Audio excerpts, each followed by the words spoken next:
that black light is the one thing that connects us all. It's the thing that does away with racism. It's the thing that makes us all the same, and it lets us know that we're a spirit, we're black space, we're not physical. And, that's a big secret right there. Because as long as they can get you to call that darkness, they can keep you blind to that being a light. And that's the big trick right there. You call something darkness, you take the whole light out of it. You know what I mean? Because the other understanding for darkness is evil. That's important to understand. But the other thing that's important to understand here is that between the black and the white light, you have the highway or spectrum of colors. But going from black light to white light, coming from source to manifest. See, the white light is used to manifest or to bring forth or to express. The black light is source. That's what you are. That's what you are. The white light is the power or the ability or the function of what you are. But we got to remember that the black and the white light make this 2D until we start adding color into it. Until we start coloring this thing in and making it dimensional, you know. So what this means when you look a little closer is that the black light is a wall, okay? And the white light is also a wall. Now, what makes them a wall? I'm not saying that they're a wall because they're blocking you from doing something. I'm saying that they're a wall because there's nothing beyond those 2 points of the black light and white light. Yeah, they have eternal or infinite distance or infinite range, but nothing goes beyond that. So therefore, those become spiritual walls that we know that, everything is capsulated within these 2 dimensions. So I believe that the Egyptians knew this too. I ain't never read nothing like this from nowhere. I ain't never heard nobody even talk about this before. I just kind of like seeing this somehow. You know what I mean? I heard people talk about the 2 dimension checker floors that the Jewish talk about being 2 dimensions, but no one I ever heard talk about the black light, and I just realized that out of nowhere. I promise you. But I'm sure this is what the Jewish is hiding. Yeah, so like I said, understanding that these are the walls that nothing goes beyond them. So when you close your eyes, you see your black light, and you know that there's nothing that goes beyond the black light. All is within, right? So if you want to express or manifest towards the organic physical matter realm, then to be born in one of these cosmic eggs that we call planets, still even then you will be engulfed in the black light because the black light engulfs the white light. And it seems like the white light is playing outside of the black light, but it's not. The black light engulfs all. That's the greater light that you like heard about in the Bible when it talks about you make the greater light to rule the day, the lesser light to rule the night. Okay, well, just let's talk about that little scripture right there and what that actually means, because a lot of people are twisted on that scripture. Uh, the greater light to rule the day and the lesser light to rule the night means the greater light is the black light. The black light is what rules the day. The day is the eternal spirit. That's the day, the eternal spirit, not man's days whenever the sun rotates and it shine light here every 24 hours. That's not the real day. That was a manufactured mental construct that they created for people. That's not the original day. The original day represents the eternal spirit, the one day, not the many days, but the one day. Now, when he was talking about separating the light from the darkness in the Bible, that made everybody automatically think he was talking about separating the white light and the black light. But no, the black light and the white light was together on this one. He was talking about separating those two lights as if they was one from the physical darkness. The black light and white light was never separated, was never divided. And that's what they want you to think, to give the black light a bad name, which is the black light is who you are. So if the black light got a bad name, that means you got a bad name. So therefore, subconsciously, you hate yourself, is the outcome of this result, is what they're trying to make happen. So that's basically a spell there that they putting on you, making you think that darkness is black light instead of physical matter. Now, how did darkness become what we call physical matter? So if you understand the way the greenhouse effect work, and you understand nature, you will understand that the black light created the white light, which was a lesser form of itself. And then the white light created the physical world, which was even a lesser form of itself.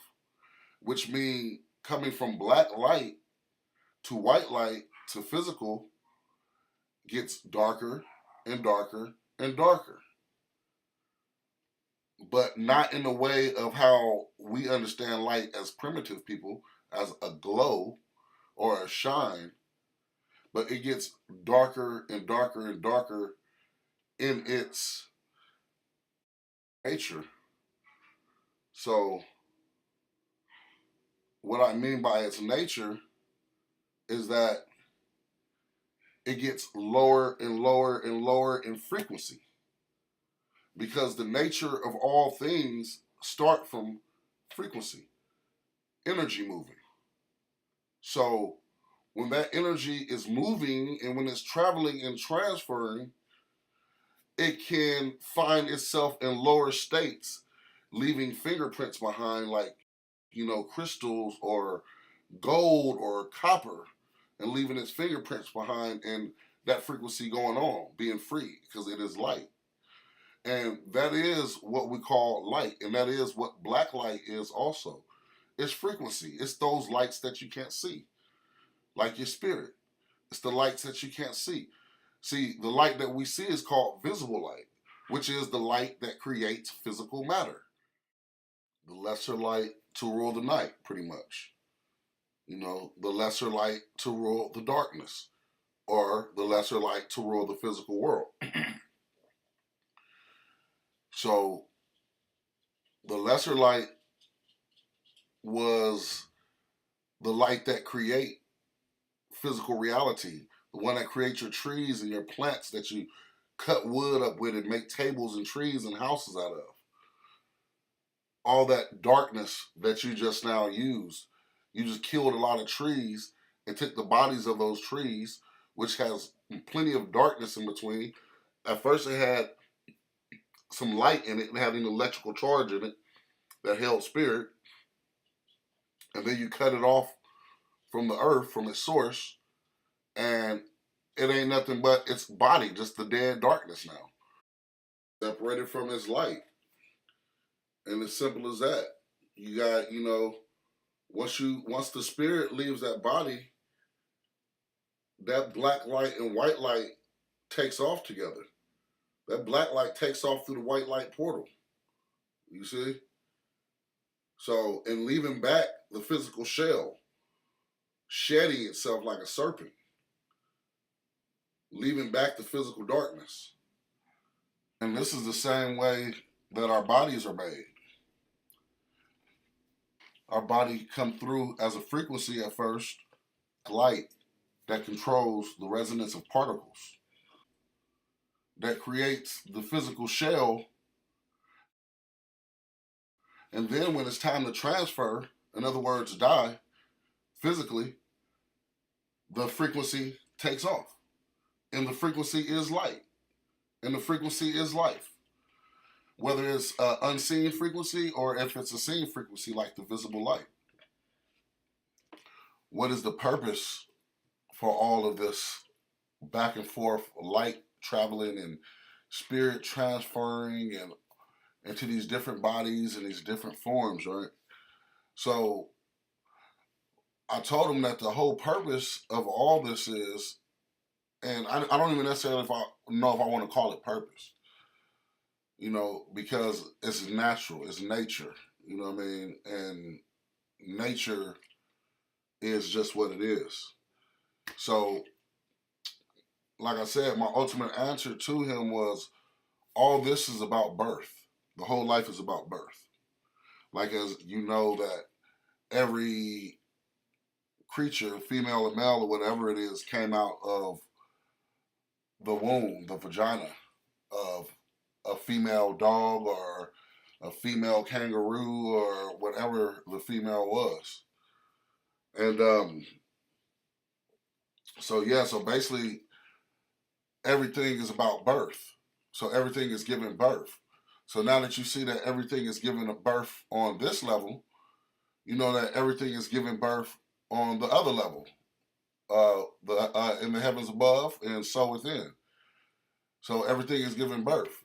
So with the black and the white light, yin yanging back and forth, which is what I like to call energy bouncing from the black wall to the white wall back and forth, is actually giving birth. And the way that it's giving birth is because the white light is the black light pushing itself outwards. In other words, inside out. And therefore folding in the black light. And now we're seeing what the inside of the black light has to offer us. And that's the stream of colors and the stream of energy that's coming from the white light. You see? So the black light is giving birth. So it is pushing out.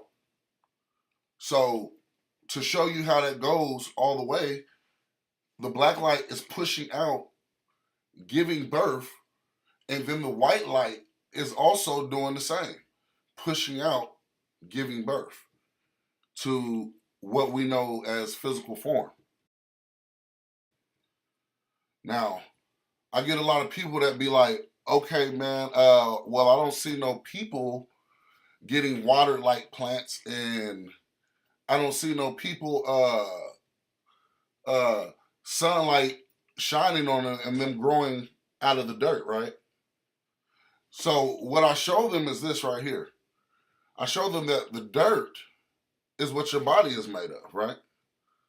Okay? So your heart is the sun, literally. Like I showed you the magnetic field around your body. That's not no belief stuff or no necessarily no religious stuff. That's like fact. Your heart is channeling the exact same white light electricity that the sun is giving off. You see? And then you drink water all the time, right?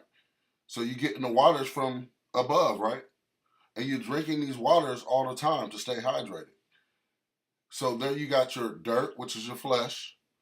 You got the energy that your heart letting off, which is the same exact energy that the sun is letting off. You got your water. And then you have your black light also. And then when you're, I guess to say, having sex with someone or something like that, you guys plant that seed into her dirt. You see, you plant your seed into her dirt, and she fertilized that seed furthermore with her own body, which have the sun, the moon, and the stars, and the black and the white light in it. You see? So basically, what I'm saying, all in all, is that everything that you're seeing outside of you, like the sun, the moon, and the stars, and the black light and the white light, all that is inside of you too. Oh, yeah, I forget to add to the dirt too. All that is part of your makeup too.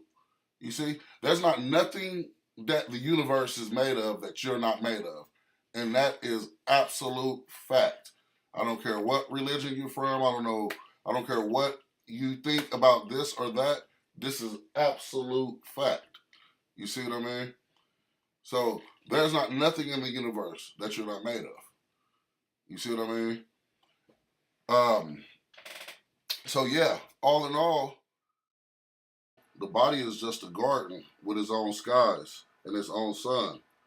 See, this is why the Bible even start off as a story about a garden of Eden, talking about a garden, and that garden that he placed man in, he created that man out of the ground. Is what it says in that Bible. You know, so that's why you got that part of that's pretty much letting you know that this is all about a garden. This is all about giving birth. That's what a garden represents, giving birth. So the when a woman goes outside, let's say, she goes to a mall or whatever to go find a guy, what she's looking for is a son up under the sun, right? Because that's what a woman like about a man is his energy, right? So she's looking for a sun up under the sun, right? The electrical sun, right? Because that's what a woman like about a man anyway, is his energy, right? So she's looking for a son of God, to come and impregnate her with the seed of the sun. Which we should all know by now that the sperm cell, the semen, is electricity, an electrical charge. And she's going to fertilize that electrical charge, that seed, with her universe, which is her stars, her sun, her moon, and her ground, and her waters. And she's going to fertilize that seed and then give birth and push outwards. You see what I mean? And that flesh will enfold over the black and the white light. You see what I mean? So the flesh is going to unfold over the black and the white light after it make that transference from the black to the white into the flesh and then get enfolded over. Now he got his own skies, his own ground, and his own sun. Now from that, another dimensional being is born. It all starts from light. The same way a frequency come through here, it resonates with particles, create a physical shell, and then after that, when it's time to transfer, the spirit shed like a serpent pretty much, and the frequency leaves and leaves that body behind, just like it would leave the crystal or the gold or anything else behind that was touched by a resonance of particles, helping create that physical form that you see, whatever form that might be. So yeah, so to understand that even more, you know, I think we got to understand that the word spirit, once you decode that word, you know, you can decode it in different ways, but once you decode that word, it's the word serpent. So the word serpent is the word spirit also. And the reason why that is because a serpent shed its flesh time after time, which represents renewal, which the word renewal means knowledge. And the reason why you get renewal from knowledge, because once you have the knowledge of self and know who you are, then you can be renewed. And the way you get renewed is you are reborn in spirit. You know, like last year you thought this and you dealt with everything this way.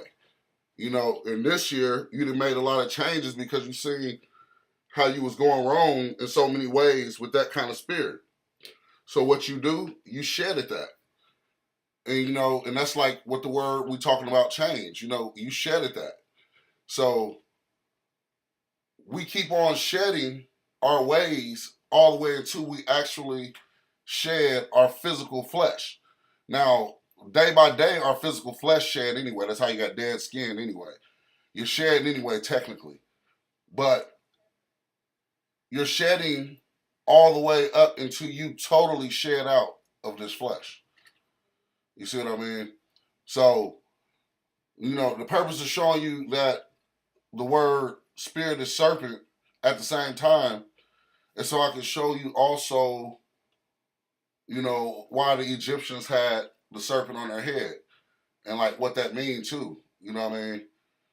So, you know, the serpent represents enlightenment. It represents consciousness. It represents renewal. It represents Sinai waves, rebirth, and the natural channeling of the sun energy. And all those things represent knowledge, the knowledge of self, which is the white light coming from the black light. And this is just basically who we are in a nutshell. You know what I mean? You could try to think of yourself being more than this, but really, you know, you are a complex, but yet still simple being that have been figured out for millennia already. They're just plain dumb, like they don't know who you are or what you are or that you're vibrating. They want you to think that they don't know, so you don't know. And you don't expect nothing until they say they found something new. Now, they really got this information out there for you to see, but they're giving it to you in bad art so your third eye can't see it. Because you know you can't really see nothing unless, you know, you can visualize the structure. You know, like I can say a word right now, and if you don't know no picture to put to that word, it's like you don't know what the hell I'm talking about. You see what I mean? Like if I say the word zygomatic, I'm sure most of you guys out there don't know what the hell that is, you know, but you go to the dictionary, it's going to tell you that it's a cheekbone. So now you can visualize that. Now you think you know what zygomatic is. And to go further and further and further on with that, but I'm going to make another video on this topic for you for sure. So, yeah, subscribe, get all the new content. More videos coming your way.